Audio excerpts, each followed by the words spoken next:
আমাদের এলাকায় শিক্ষার সুযোগ ছিল সীমিত। Educational opportunities were limited in our area. তবুও আমি পড়াশোনায় মনোযোগ ধরে রেখেছি। Still, I stayed focused on my studies. আমি সবসময় ভালো কিছু করার স্বপ্ন দেখেছি। I have always dreamed of doing something good. প্রযুক্তি আমাকে সবসময় আগ্রহী করেছে। Technology has always fascinated me.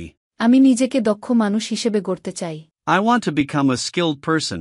ভালো শিক্ষা ভবিষ্যতের চাবিকাঠি। Good education is the key to the future. আমি নিজের সীমাবদ্ধতা কাটিয়ে উঠেছি। I have overcome my limitations. শেখার আগ্রহ আমাকে চালিয়ে নিয়েছে। My curiosity kept me going. প্রতিটি চ্যালেঞ্জ আমাকে শক্ত করেছে। Every challenge has made me stronger. আমি বিশ্বাস করি শিক্ষা জীবন বদলে দিতে পারে। I believe education can change a life. ইংরেজিতে ফ্লুয়েন্ট হতে স্পোকেন ইংলিশ কোর্সে এনরোল করুন। Online batch, 1-to-1 personal care, video lesson course. ভর্তির জন্য স্ক্রিনে দেয়া নাম্বারে ফোন করুন বা হোয়াটসঅ্যাপে মেসেজ করুন।